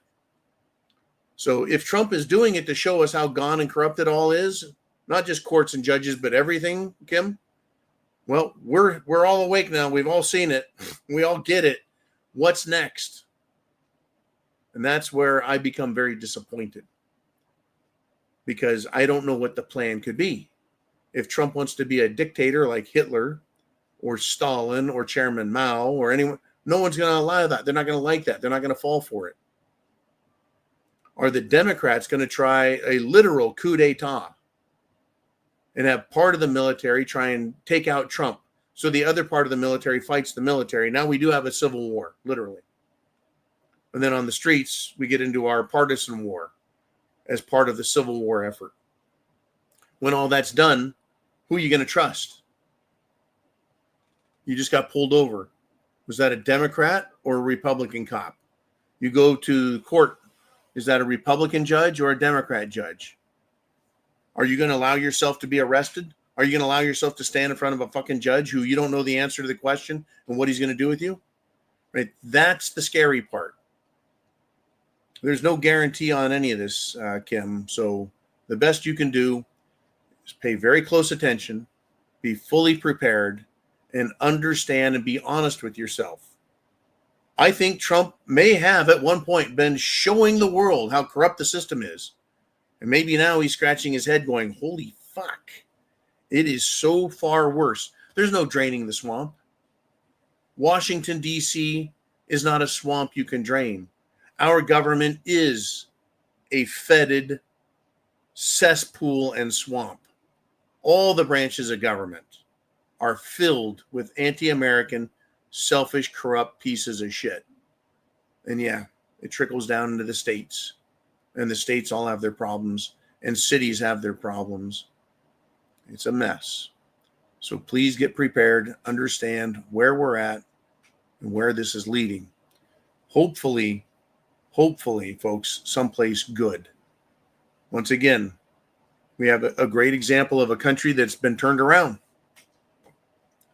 It's a small one, but it's a model that has worked nonetheless. And that is, again, El Salvador. They arrested their judges, threw them fucking out. And if they're criminal, they went in prison. They took all the criminals off the street, literally captured them all, and put them in nasty, filthy, overcrowded prisons that no one likes. And they're breaking big rocks into little rocks. They're being put to work. They have to grow their own food and take care of themselves, all under a heavy militarized watch. Criminals, no one wants to be one. In America, we need a penal system. We need a punishment system. Treason gets executed. Sedition should be executed. Everyone else, you're going to fucking jail. And you're going to stay there. And you will grow your own food in jail. And you will earn your keep in jail. No sitting in jail, educating yourself so you can sue the government and take taxpayer money. None of that bullshit needs to stop. But it's going to be one hell of a battle and fight, Kim, and for everyone else. So get prepared, because I don't see an easy way out of this. This country needs to, and hopefully someone in government lets us know, folks, we are fucked. We're now at that point where everyone realizes it. This is the course of action we're going to take, and it's going to be 10 years of hardcore bullshit and fighting to get our country back on the right track. There's no magic light switch you flip, and it's fixed. Thank you, Kim. Mr. Uman, where shall we roll next? On the Prepared Mind channel, Sunday Night Live. We're 90 minutes in, and Northern Pike is back with a $5 super chat hat trick donation. He says, my uncle, who fought, it looks like, at the Battle of the Bulge in World War II, was a prisoner of war. He was later honored by Trump in 2017 before his death. Now, that is incredible that he was able to live being a World War II veteran. Before his death, he was honored with 2 Bronze Stars, a Purple Heart, and honored. It's part 2, Mr. Uman. Honored as the 1942 Space Force through 75 engineer. Told me in 1984, your heart is in a good place. It'll always be a good God's heart. It's all God's heart. All right. So thank you, one, for sharing that with us. I really appreciate hearing that, you know, someone in your family patriotically fought the evil, the Nazis, right? Battle of the Bulge was the last big defense that the German army put up against the Allied forces on the Western Front. Before that front fell, and then it was a race to Berlin. You know, where I'm going to go with this is, he fought like that. Everyone's families fought. Mine fought in the Pacific Theater. Of course, being West Coast, they tended to go that way. But would they have fought the Japanese? Would they have fought the Nazi military? Would they have struggled through the Cold War against the Soviets? The space race, right? The nuclear arms race, the atomic age. Would they have fought if they knew that 80 years later, right, the end of World War I, 1945, 80 years later is 2025. Would they have fought that hard, risked everything, knowing that this country, its politicians, have let in 25 million illegal aliens on top of the other 25 million that had already snuck in on their own, and that this government is turning the country over to them and giving away their money, their descendants' money, their families' money, the national treasure, handing it over to these fucking losers? Would your uncle, my grandfather, all these people that fought, my great-grandfather, great-great-great-uncle fought in World War I, would they have fought all those battles, all those wars, struggle after struggle, decade after decade, paying taxes, putting up with shit, going to work, everything, knowing that a bunch of fucking pedophiles were running this country and the economic and banking systems, and that a country like Israel and its intelligence services were working with America and its intelligence services to control politicians and judges and businessmen? No, the answer is fuck no. We wouldn't have fought that hard. They wouldn't have fought that hard, knowing that it's just going to be given away to a bunch of pedophiles and people with Middle Eastern religions who have no care in the world for the lives of others and hate Christians, hate Americans, and call for the death of America within our own borders. That these scumbags would be elected to political positions, then to insult us and tell us that we don't belong in our own country, and tell us that they're going to kick us out of our country or kill us, that they're going to make us submit to their religion and their false bullshit gods, their satanic evil ways. No, they wouldn't have. I don't know what they would have done because it wasn't that bad back then. Sure, there were bad people around and in charge and doing things, but today, government is openly selling us down the fucking river. They're selling us into slavery, giving us away as sex toys to their freakish masters. Oh, it's a bitch. In fact, I just got one quick question. What the hell is blood libel? Right? Israelis are now saying that if you say anything and criticize them, it's a blood libel. Does that mean some asshole foreign anti-American can just jihad my ass? Or some Israeli can ruin my life because they got their panties bunched up because somebody criticized them? Right? Are United States politicians going to use this claim of blood libel to pass bullshit laws, censor speech? You see, right now, calling people racists or homophobes or Islamophobes or anti-Semites is not having the effect it used to. People are exhausted of it. We don't care anymore. I'm not going to worship you, Israel, or you bunch of jihadi fucksticks, because you say so and you threatened me, or you think you can have my life canceled. Fuck you people. Blood libel. I guess when anti-Semite doesn't work, now they make a threat. Is that like fighting words?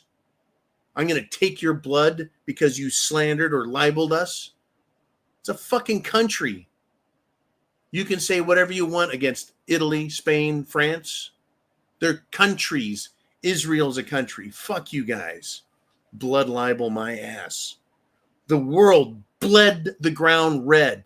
Fucking waves in Normandy, World War II, were bled. The men were bled. It was red. The water was fucking red from so much blood in it. So many people died on D-Day. And these fucking people want to complain that they haven't gotten enough, that they're not getting enough submission, that people aren't kissing their ass. All these Muslims, all these Israelis, done. Don't care anymore.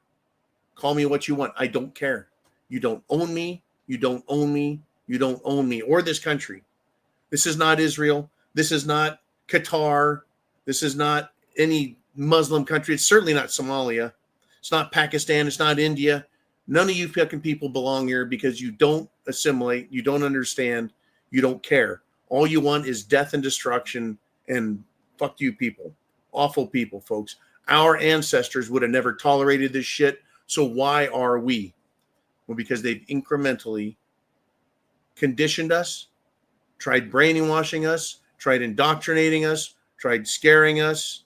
And man says they're committing legal piracy. Now, there's a couple of terms in 4 words. That's quite a statement, Mr. Uman.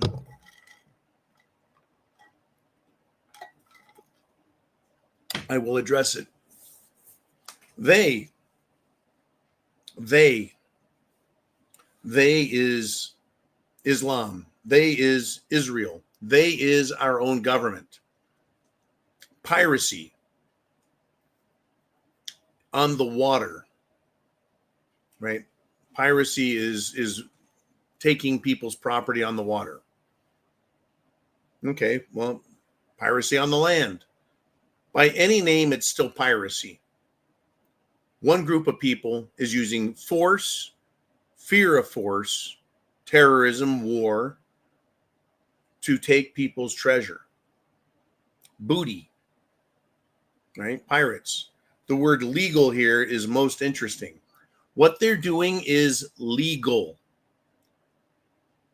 There's a distinction, though, between lawful and legal. You'll hear me use the word legal. You'll hear me use the word lawful. The law is the Constitution. That's the law of the land.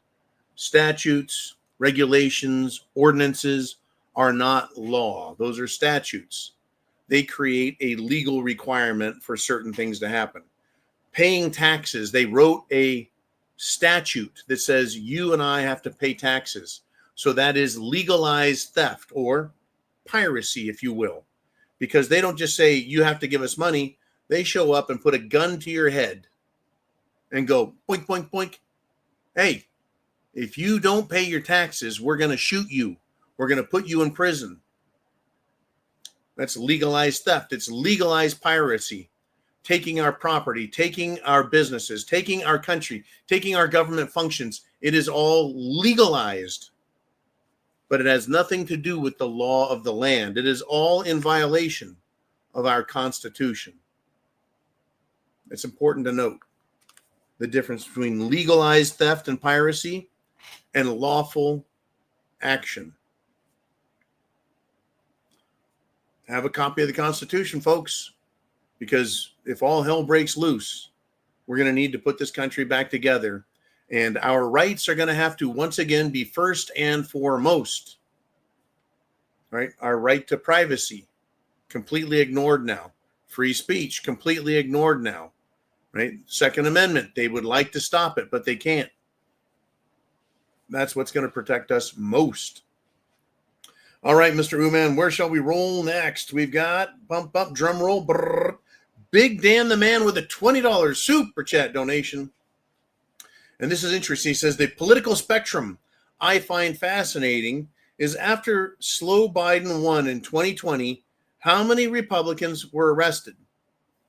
And after all that, when Trump won in 2024, how many Democrats have been arrested?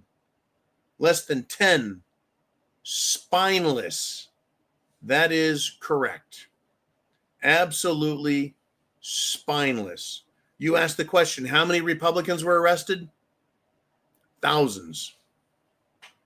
Thousands of Republicans were arrested. Anyone having anything to do with anything on January 6th. You didn't have to be walking inside Congress. You didn't have to be up there smashing glass. You just had to be literally in Washington, D.C. And they came to your house. They temporarily detained people to question them, oftentimes leading them off to arrest, showing up with guns and pointing them at women, children, infants in cribs, harassing people. People like Tina Peters. She wasn't the only one. In Arizona, in Georgia, Republicans arrested. Hell, they arrested Sidney Powell, attorney. They arrested Rudy Giuliani. And people want to say, oh, we can't be like them. They've set the fucking precedent. Except what they did is they just arrested people because it appeared to Democrats that they didn't like what they did. There's no claim of a crime being committed. Unbelievable. This is unbelievable, yes. Now, it's spineless. Why is that? Why is it incredible? Because, well, less than 10 Democrats have been arrested, and none of them are serious big players. They're not the top dogs. They're not the powerful, the uber elite.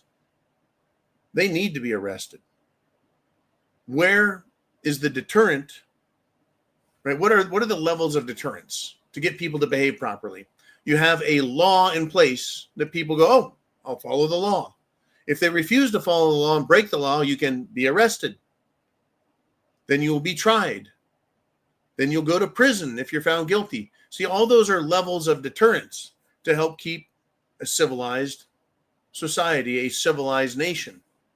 If nobody is going to be arrested for violating the law like the Democrats did, then there's no penalty. There's no reason to be law-abiding. There's all the reason in the world to become criminal. And that's where we're at. No one's being arrested. And folks, it wasn't just January 21st. Trump is in office. So now we can start compiling various facts and cases against these fucking criminals. That is incorrect. Absolutely the wrong way to look at it. We have seen lawlessness, folks, for decades, but especially from Trump's first presidency, and certainly from the 2020 election, massive election fraud, lying, right? Every law enforcement officer out there arresting people unlawfully, these scumbag FBI agents who have harassed Americans, harmed Americans, assaulted Americans, all of them need to be arrested because the evidence is there. It exists. What Comey did, what Obama did, what Hillary did, what Schumer did, what Pelosi did, what Holder did, what Rice did. All of them.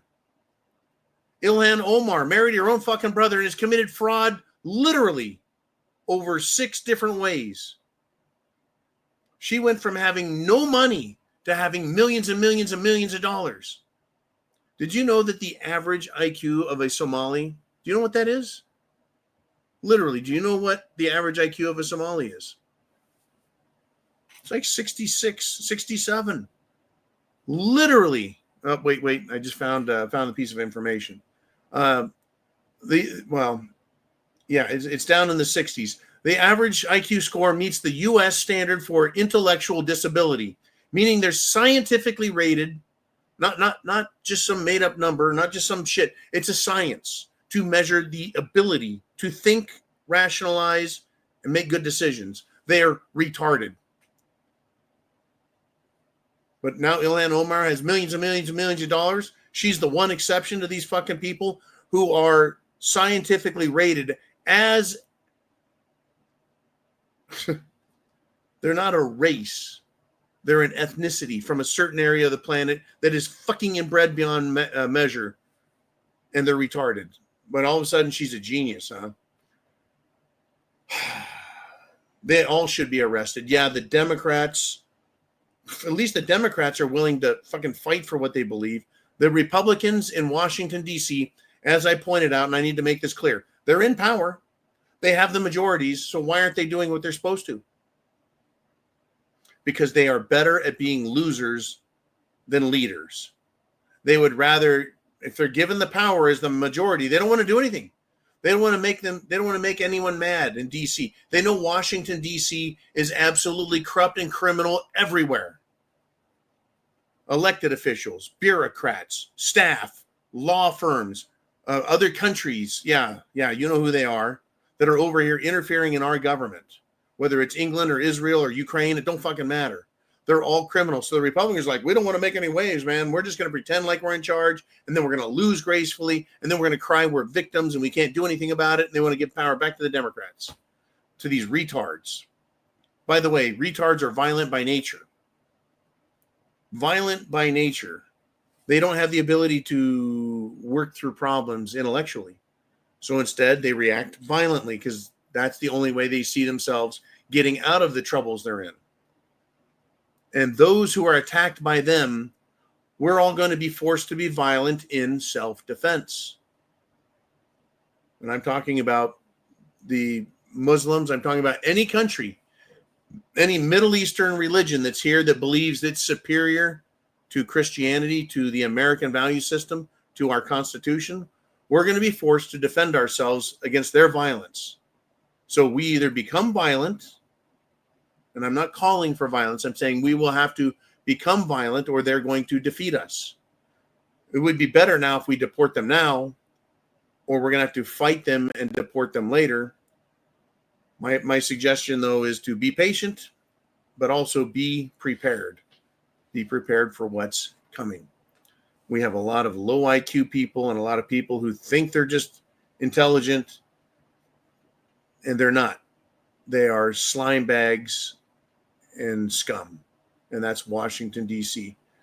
I just don't have any respect for them anymore, folks. They've had every opportunity to fix their problems. We pointed it out. Reads a lot like the Declaration of Independence.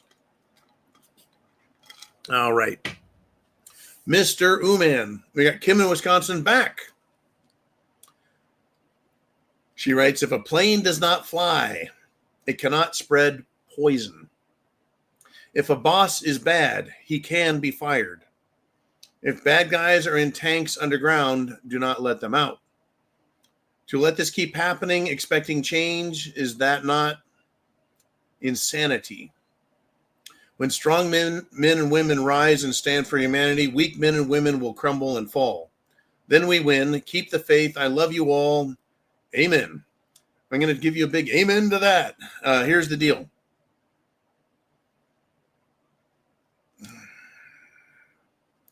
You're absolutely right. Can we go back to the beginning of this there, Mr. Uman? Right.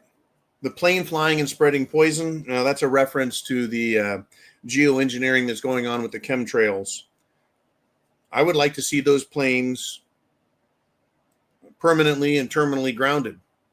I think anyone that works for those companies or pilots those planes and works on those systems supplies those chemicals, even those nanoparticle chemicals. I think those companies that produce those nanoparticle metals and chemicals, they should be, they should be found and incarcerated.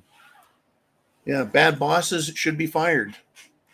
People that want to hide underground while we're suffering up here, they're going to have to come out of their holes eventually. If you can keep them locked in and let them meet their fate there, fine. If they want to come out, we're going to know who they are.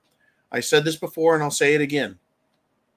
Take notes on who the bad guys are and their names. Find their addresses so we have them. Ultimately, in the future, if we win our country back, we're going to have living amongst us, whoever is left alive, these traitors. And you know what they'll do? They'll change their names. They'll change their identity. They'll work out a deal where they move from here to over there and then pretend like they had nothing to do with those other problems.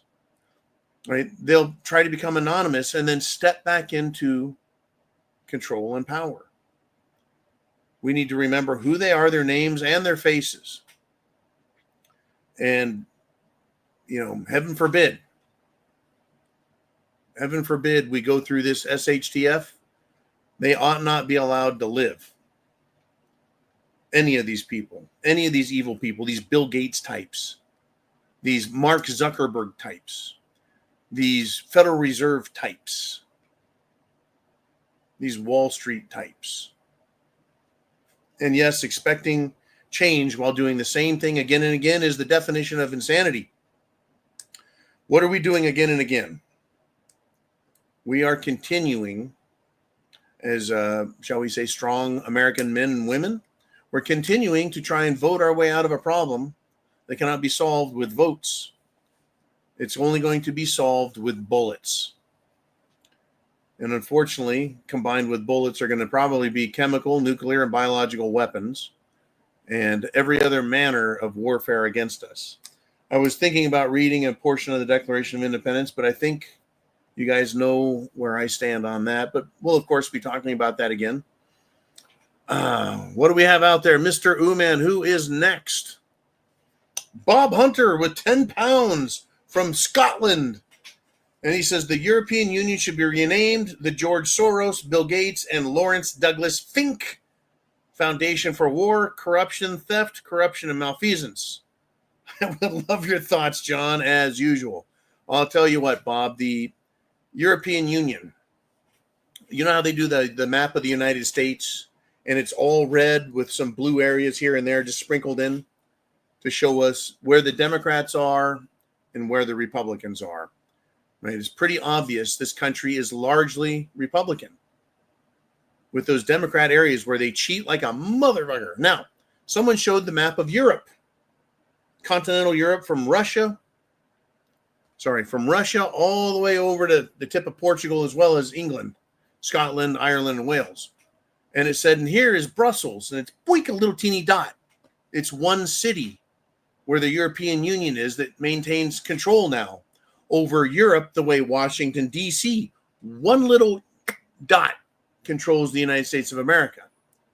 People in Europe are waking up, folks. And yes, it is George Soros. It is Bill Gates. It is, the Finks. It is the World Economic Forum, a bunch of aristocratic fucksticks from European families that are still there.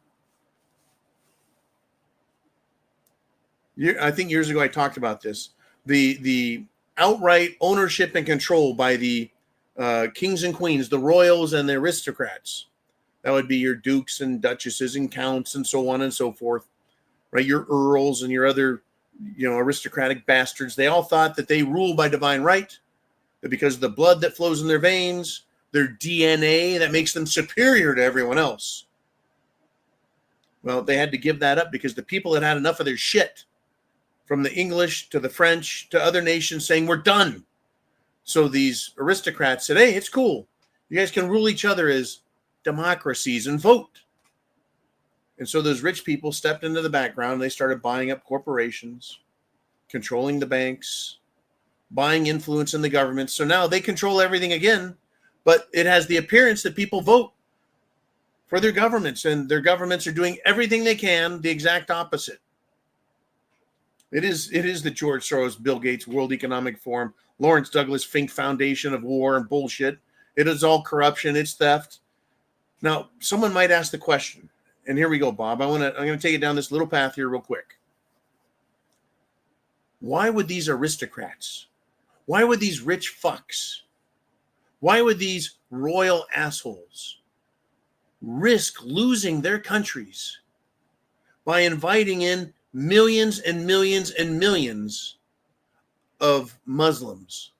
Why would they do that? And these Muslims are raping girls, literally kidnapping and raping hundreds of thousands of girls over the last couple of years. Literally. Not just women, but little girls and boys. And they're cutting people's heads off and they're stabbing them. They're setting them on fire. They're running into crowds with their cars and trucks. They're attacking. It's fucking terrorism. It is a terrorist Muslim fucking takeover. They're praying in the middle of the streets, in the middle of businesses, everywhere they can to disrupt traffic, disrupt life, and create a feeling of dominance and ownership. Why would these rich fucks do that? Well, because they want all the white people dead. That's it. They want all the Europeans dead. You can be a black European and you're still white and they want to kill you. They want these third world scumbags there. You want to know why? Because after the third world scumbags kill all the people, they'll just kill the third world scumbags. Easy enough. But see, right now we're being invaded by an enemy that we're not allowed to fight. The enemy has attacked us, threatened us, wants to kill us, Bob. But we can't do anything to them. You know, over there in Scotland, fucking England, you even complain about government policy or these foreigners, they'll come and arrest you. If you don't call some faggot the pronouns that he claims are his, you can be thrown in jail for life, like that Enoch fella. A teacher refuses to say they, them as the pronouns for some fruitcake, and he is now going to jail for life. So unless you fight back at a time now, we're all going to lose. Same with the United States of America. It has begun over here. They're claiming and telling us, all these Muslims, that they're going to control us. Meanwhile, the elites think they're going to live and that they'll have the military to actually control all of the camel jockeys and all these other fuckers because they're superior. They want to kill us off so they can be the only light-skinned people in charge.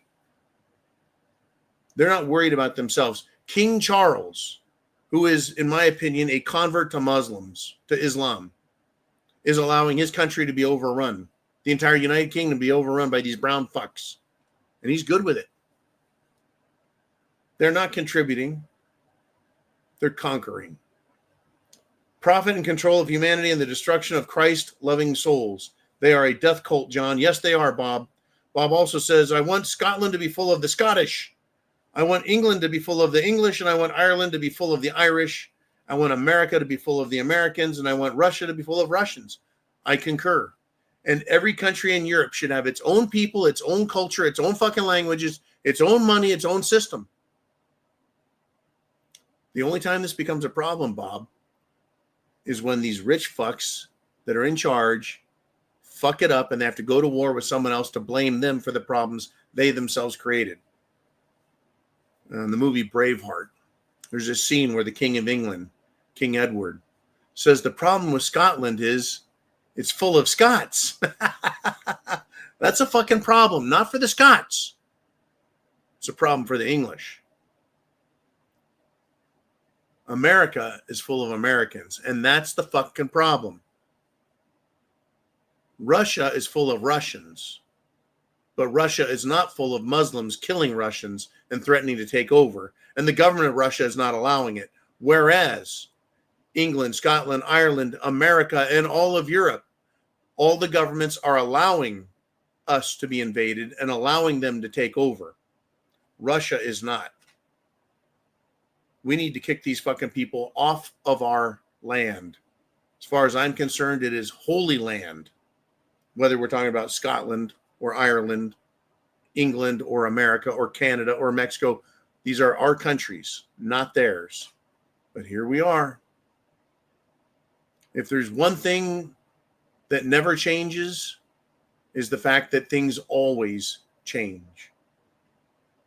The one consistency is that things are inconsistent and always change. All right, let us continue if we shall. We got Northern Pike with a $5 super chat donation, and he writes, satire, a catapult handy to get car kisses that don't value its life. Oh, yes. Oh, my. Yeah, a catapult to launch people over the wall, right? Yeah, for people that don't value our lives, if someone doesn't value the life of an American or a European, they don't understand the medical costs to birth them, the food, the cost of shelter, the cost of education, the cost of training, to have a human being go from a zygote to an infant, to a teen, to an adult, to a contributing member of that nation, adding to its value by applying skill and technique and power and intelligence. These fucking worthless third world Middle Eastern religion people have no value at all except they're thieves and murderers. They think their life is equal to ours. In fact, to go a little further, Israelis think that their lives are better than anyone else's. Hell, if you say all children deserve to live, including Palestinian children, well, that's a blood libel against Israel.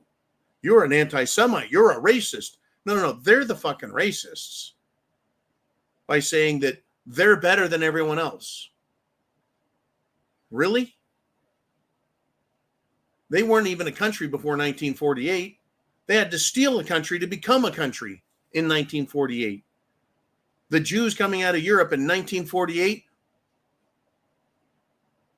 were basically refugees who just went to Palestine. The Palestinians let them in, and the next thing they know, they're getting fucking murdered by the Israelis.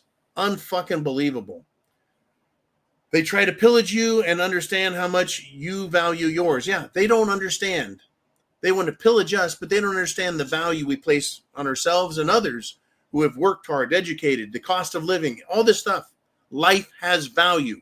I noted back in 1981 when I was a kid, 6th grade, just then learning about terrorism. And I thought, geez, these people do not value life. Blood has no meaning to them other than to be sacrificed. I was a kid, 11 years old, going, these people don't value life. Therefore, their lives are valueless. Because they think everyone's the same as them.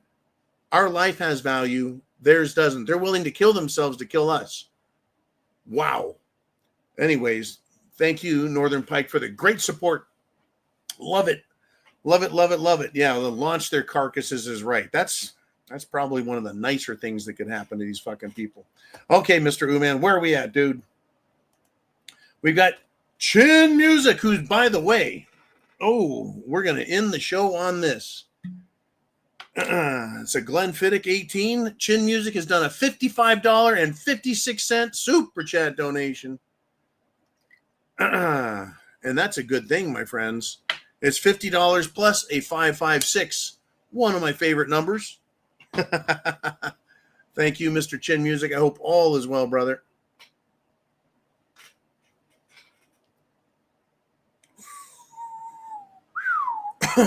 Mother's milk. Chin Music says, I'm shocked no one in Minnesota has been arrested. Strongly worded letter is coming in. I'm going to tell you what, Chin, there has been an egregious amount of lawlessness in Minnesota. Let me detail it here, if I shall. The election, bullshit.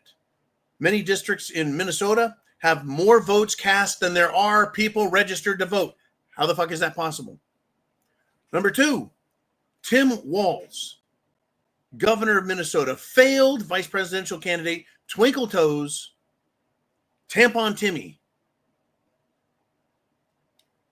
has been charged by his own bureaucracy. Over 400 people have joined a website and complained that Tim Walz is responsible for conspiring to commit fraud against the government and people of the state of Minnesota to the tune of billions of dollars, absolutely absconded with, stolen, corruption.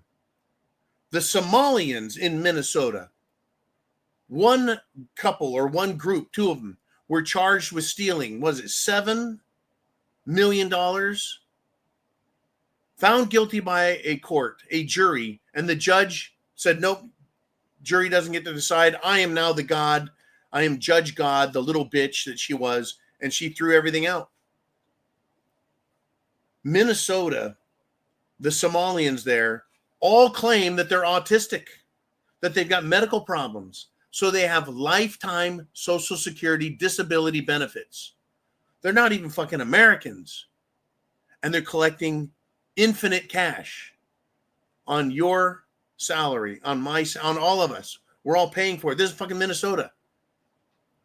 Just like Shiloh Hendricks, the white blonde mom with child who is being harassed by a Somali child and another jackass Somalian who was harassing her while the little one was trying to steal from her.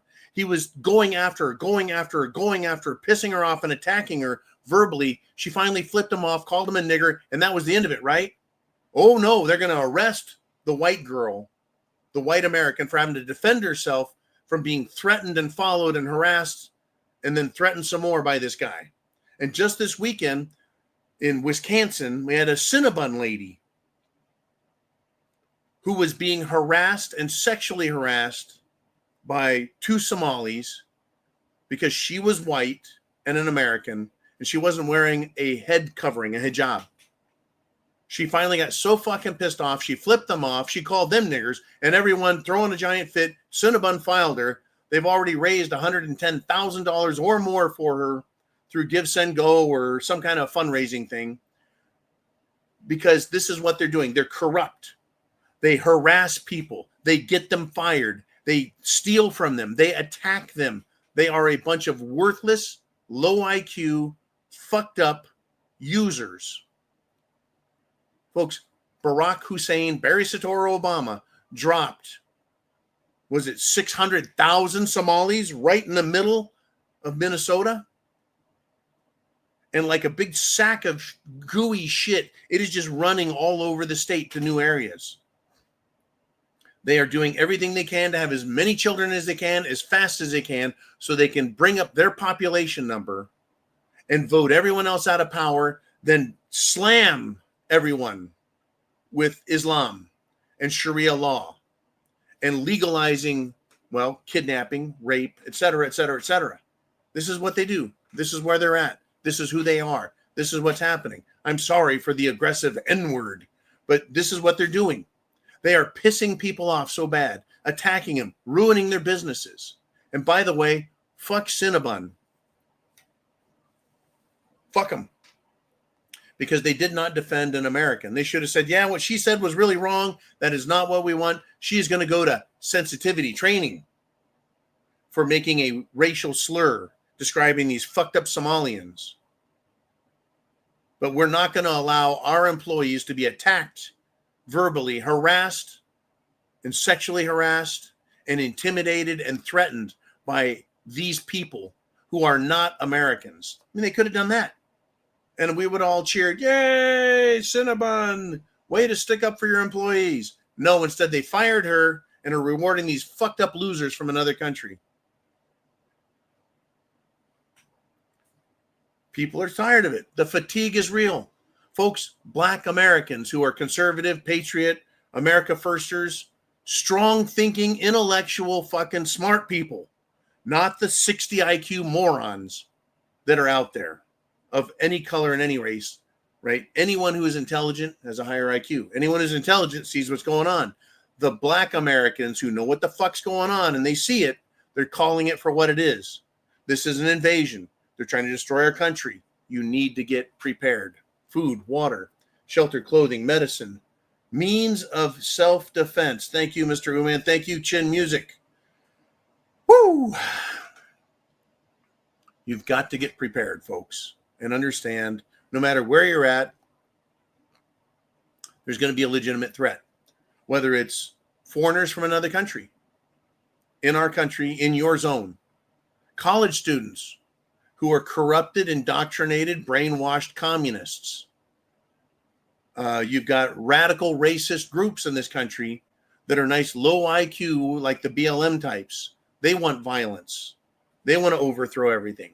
The LGBTQ pedophile crowds, they are violent and scumbags. Just the average Democrat, whether it's 4, 5, or 6 out of 10 that live around you. 4, 5, and up to 6 people that are around you are voting for the death of America and the destruction of this country. They've continued to vote for Democrats and continued to vote for Democrats and continued to vote for Democrats. Regardless, literally regardless of all common sense, intelligence, and understanding about what's going on. I want to thank everyone for supporting this channel, for not getting me overly drunk, giving me just enough scotch to keep everything going well. It's going to be a nice week. It is Christmas. It is the Christmas holiday season. It is a Christian holiday season. Understand, the bad guys don't like that, nor do they like you or me. Be very alert. Have some sort of self-defense, whether it's a gun, chemical, zapper / taser, whatever it takes. Be prepared to defend yourself and those you love. And above all, have love in your heart, but fire in your spirit to protect the United States of America and your life. Chance favors the prepared mind. Semper Fi.